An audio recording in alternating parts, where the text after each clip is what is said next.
আজি সমন্বয় সমাজ কল্যাণ যুৱ সন্থাৰ লাইপুলি সমিতিৰ উদ্যোগত তিনিচুকীয়াবাসী ৰাইজৰ সহযোগত জাতি ধৰ্ম বৰ্ণ ভাষা নিৰ্বিশেষে বহাগ আদৰণি সংহতি সংকল্প সম্বৰ্ধনা আৰু সাংস্কৃতিক অনুষ্ঠান লাইপুলি প্ৰেক্ষাগৃহত তেওঁলোকে দিনজোৰা বৰ্ণাঢ্য সাংস্কৃতিক কাৰ্যসূচী ইয়াত অনুষ্ঠিত কৰিছে।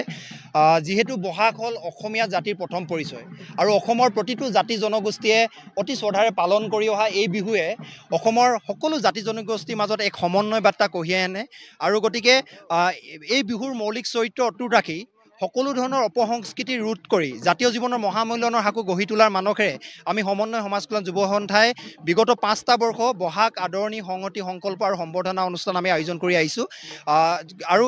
এই অনুষ্ঠানত আমি যোৱা 31 মাৰ্চ তাৰিখৰ পৰা যোৱাকালিলৈকে আমি বিনামূলীয়া বিহু নাচ ঢোল বাদন কৰ্মশালা আমি অনুষ্ঠিত কৰিছিলোঁ। ইয়াত প্ৰায় 2 শতাধিক প্ৰশিক্ষাৰ্থী ইয়াত অংশগ্ৰহণ কৰিছে। গতিকে আমি ভাবোঁ উঠি অহা তৰুণ প্ৰজন্মই বিহু সংস্কৃতিৰ প্ৰতি আকৃষ্ট হৈ তেওঁলোকে যাতে এখন বহল মঞ্চত যাতে বিহু নাচ প্ৰদৰ্শন কৰিব পাৰে, তেওঁলোকে যাতে সাহস পায়, প্ৰেৰণা পায়, যাতে বিহুক তেওঁলোকে মনত আঁকোৱালি লয় আৰু কৃষ্টি সংস্কৃতি যাতে তেওঁলোকে ভৱিষ্যতে জীয়াই ৰাখে, সেই মানসেৰে আমি আয়োজন কৰি আহিছোঁ। আৰু বহাগ আদৰণি সংহতি সংকল্প অনুষ্ঠানৰ জৰিয়তে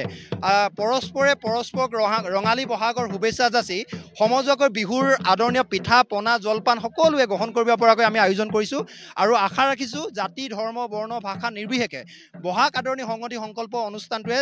তিনিচুকীয়াবাসী ৰাইজকে সমন্বয় বাৰ্তা কঢ়িয়াই আনিব। মই ইয়াত উপস্থিত থকা সকলো অতিথিলৈ মই আন্তৰিক ধন্যবাদ জনাইছোঁ, কৃতজ্ঞতা জনাইছোঁ আৰু আপোনালোকৰ সংবাদ মাধ্যমৰ যোগেদি সমূহ অসমবাসী ৰাইজলৈ আগন্তুক অসমীয়া নৱবৰ্ষ আৰু ৰঙালী বিহুৰ প্ৰীতি আৰু শুভেচ্ছা জ্ঞাপন কৰিছোঁ।